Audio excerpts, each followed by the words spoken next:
तो नमस्कार, कैसे हैं आप सब लोग? मैं कल बैठा था मेरी टीम के साथ में और एक अच्छा डिस्कस जो है हमारे बीच में हुआ। बेसिकली जो मुद्दा मैं डिस्कस करूँगा आज ये डिपेंड है बहुत फंडामेंटल पॉइंट पे। फंडामेंटल पॉइंट क्या है कि जो अक्यूज़्ड है एंटी करप्शन मैटर में उसकी आस क्या है? मीन्स उसकी डिज़ायर क्या है, वो क्या चाहता है? ये सिंपल सी बात है, आप कहेंगे कि साहब मैं चाहता हूँ बरी होना, वो सभी चाहते हैं।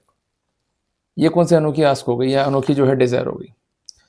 बेसिकली आपको काम करना होगा उन पैरामीटर्स पे जिसके जरिए आप इक्विटल जो है क्लेम कर सकते हैं। अदरवाइज क्या होगा, आप जहां भी जाएंगे सब यही कहेंगे साहब चिंता मत करें बरी हो जाएंगे, पर अल्टीमेटली नुकसान जो है फिर आपको ही खाना पड़ेगा। इसे जब बुद्धि दी है भगवान ने हमें तो इसका सदुपयोग करें। क्लियर है बात? ये बहुत तसल्ली के साथ काम करना। जितना जल्दी आप केस पर जो है काम करना शुरू करेंगे, जितना जल्दी आप वर्कआउट करेंगे, जितना जल्दी आप जानेंगे अपने अधिकारों के बारे में, उतना ही आपको फायदा जो है मिलने वाला है। फिर आप किससे पूछेंगे नहीं। हम पूछते कम है जब हमें जो है कॉन्फिडेंस नहीं है। जैसे उदाहरण के लिए आप घर में जाते हैं, क्लियर है, अपने ऑफिस से, तो आप पूछते हो पड़ोसी से, भाई साहब मेरा घर कहाँ पर है, जरा मुझे बताना। क्यों नहीं पूछते हो? क्योंकि आपको उस फैक्ट्स के बारे में नॉलेज है। आपको मालूम है कि भाई ये मेरा घर है, ये घर पड़ोसी का है, या ये घर जो है मेरे भाई साहब का है, या ये घर मेरी बहन का है। क्लियर बात है, बहुत सिंपल सी बात मैं कर रहा हूँ। तो जहां हम श्योर हैं वहां हम पूछते नहीं है। आप दफ्तर में जाते हो, पूछते हो अपने बॉस से कि क्या काम करना है, भाई जाए अपने टेबल पे बैठ के अपना काम शुरू कर दिया, because you are acquainted with the process. Clear है? तो मैं चाहता हूं कि आप हो जाए उस प्रोसेस से एक्विंट, ताकि हमें जरूरत नहीं पड़े पूछने की, वकील साहब बरी तो हो जाऊंगा कि वकील साहब हमारा केस तो बढ़िया है ना। जरूरत ही नहीं पूछने की आपको। हम क्यों पूछें? हमें बुद्धि दी है भगवान ने, हम खुद से जो है डिसीजन ले सकते हैं। तो बेसिकली हमें काम करना है आज के चैप्टर में आस्क पे, जो हमें देना चाहती है केवल एक ही आउटपुट या एक ही आउटकम, जो कि है एक्विटल। क्लियर हो गया अपने को? इसके अलावा मेरा एक टॉपिक और है जिसका नाम है नीड ऑफ कंसल्टेशन। मैंने उस पर भी जो है काम किया है, उसके लिए अलग से कंटेंट जो है मैंने अपलोड किया है, जाकर आप देख सकते हैं। क्लियर है बात? ये तो आपको दोनों टॉपिक जो है समझने होंगे, तभी अपन स्पेसिफिकली काम कर पाएंगे, अदरवाइज अपन काम नहीं कर पाएंगे। तो बेसिकली आस्क मीन्स डिजायर क्या है, उस पर अगर काम करना है आपको, तो सबसे पहले आपको जानना होगा एफआईआर के बारे में। क्योंकि अगर जाने बगैर आप वर्कआउट करोगे तो आप सफलता प्राप्त कर ही नहीं पाओगे। जैसे उदाहरण के लिए आप किसी मंदिर में जा रहे हो, उस मंदिर का आपको इतिहास ही नहीं पता है, ये मंदिर क्यों बना, आप घूम के तो आ जाओगे, मालूम पड़ेगा बाद में अच्छा इस मंदिर में ये था क्या, अरे ये प्लेसों में देखने भूल गया। फिर आपको होगा अफसोस, काश मुझे होती नॉलेज तो मैं और बेहतर तरीके से उस मंदिर को देख पाता या उस स्थान को देख पाता।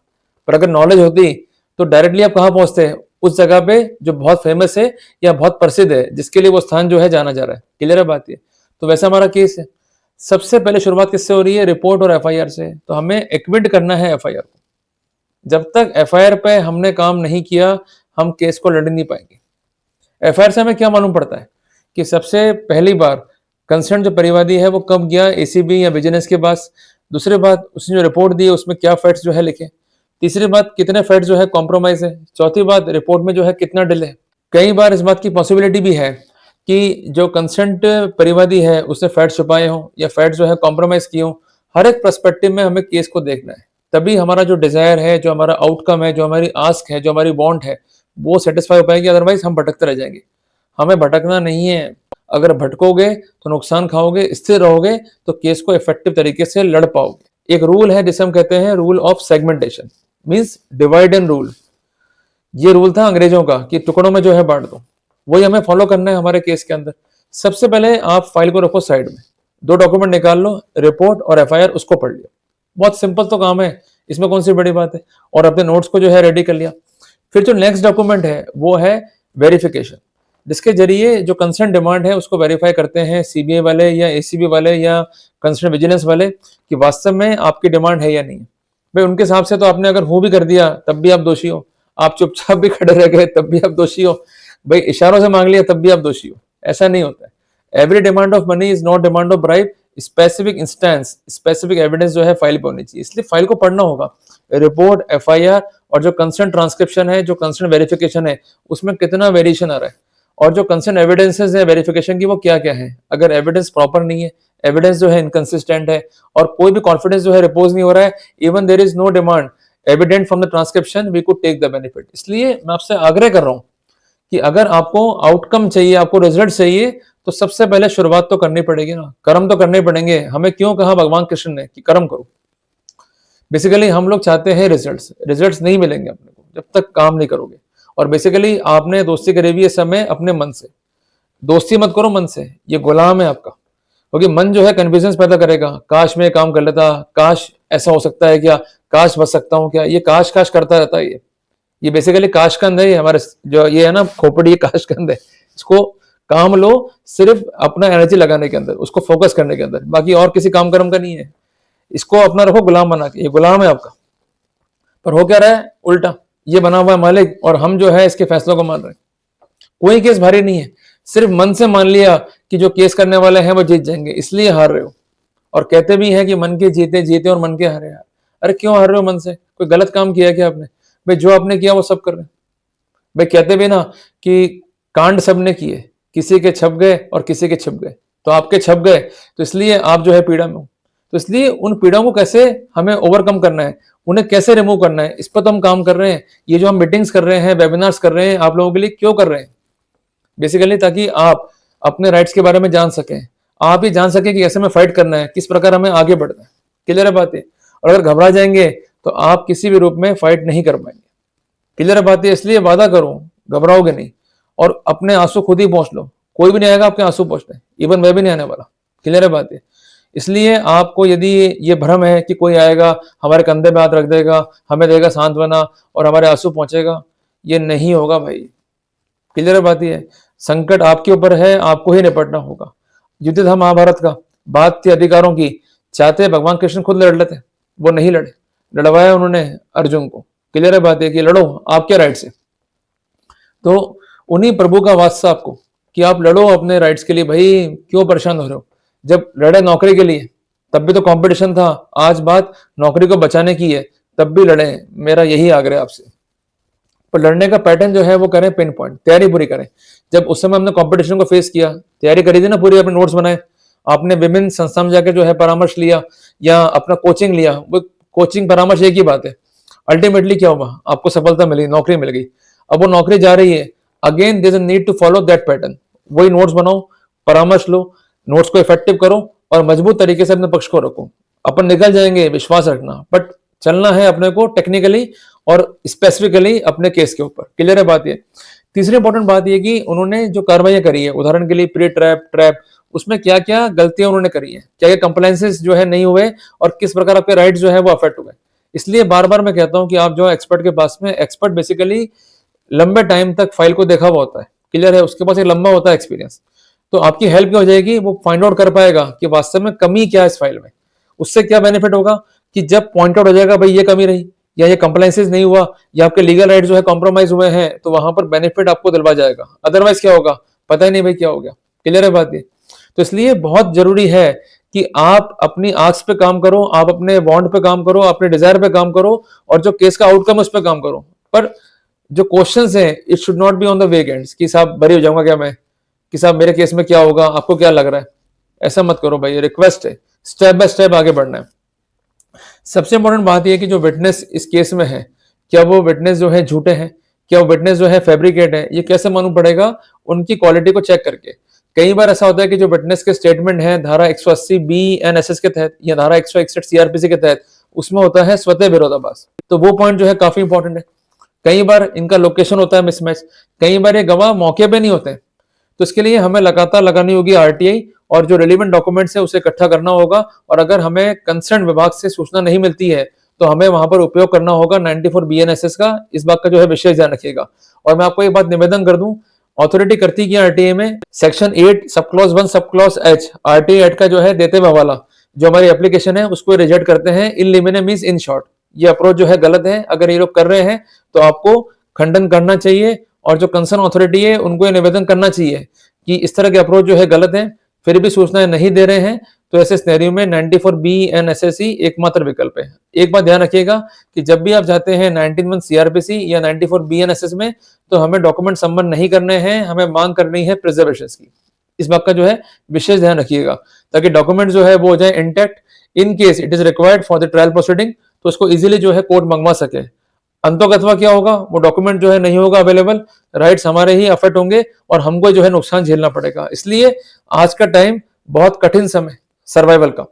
अगर आप अलर्ट नहीं रहे तो कब हो जाए नुकसान आपका पता ही नहीं आपको। आप ट्रेन में जाते हो तो पूरा सामान जो है समेट लेते हो। जो आपके पैसे हैं या आपके फोन हैं वो कैसे आपको रखने प्रिजर्व, उसके लिए आप अलर्ट रहते हो या नहीं रहते हो? क्लियर है? आपको मालूम है कि हमने गलती करी तो चोर आएगा और सामान निकालेगा, जेबों से ले जाएगा, नुकसान हो जाएगा। क्लियर है बात ये?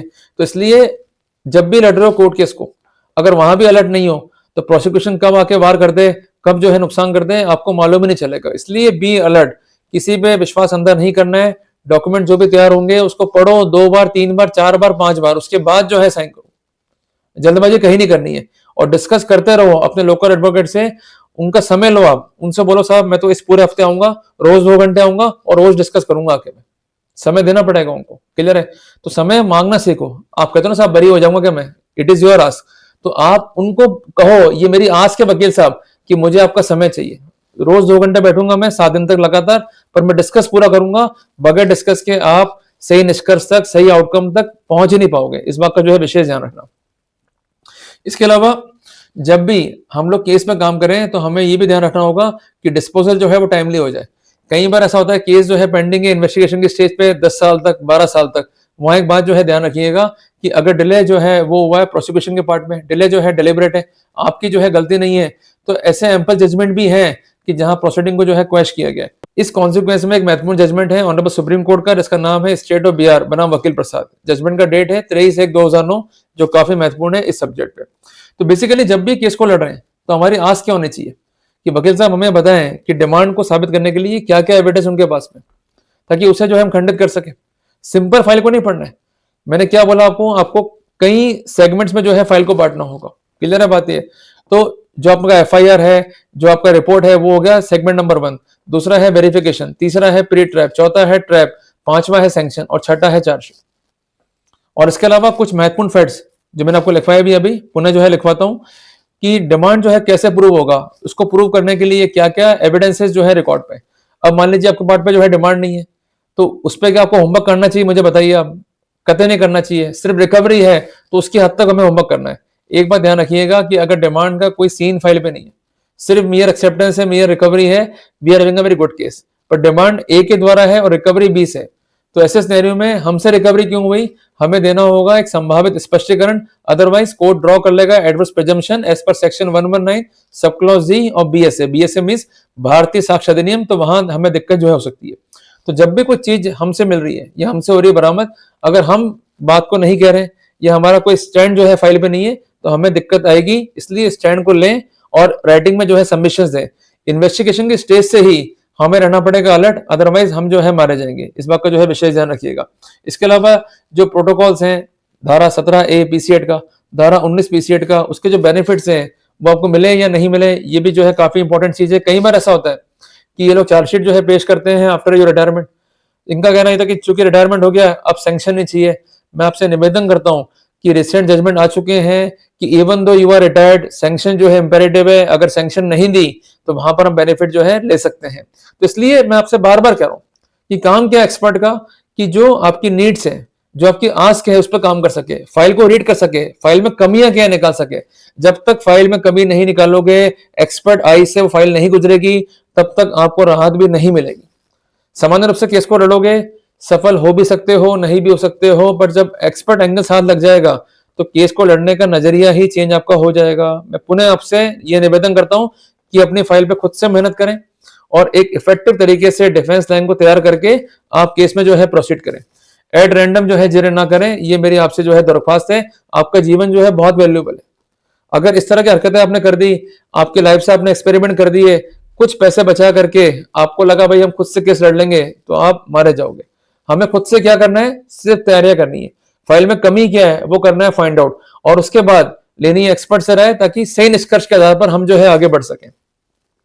इसके अलावा जब भी हम डिस्कस करेंगे तो हमें क्या मालूम पड़ेगा कि फाइल में जो है खामियां क्या, फाइल में जो है लेकुनस क्या है, ताकि जो बेनिफिट्स हैं डिस्चार्ज के, क्वेश्चन के, हम जो है एज पर लॉ ले सकें। या इवन कई बार ऐसा भी होता है कि खामियां है सैंक्शन में, तो उसको भी हम पॉइंट आउट करते हुए जो बेनिफिट एज पर लॉ है वो ले सके।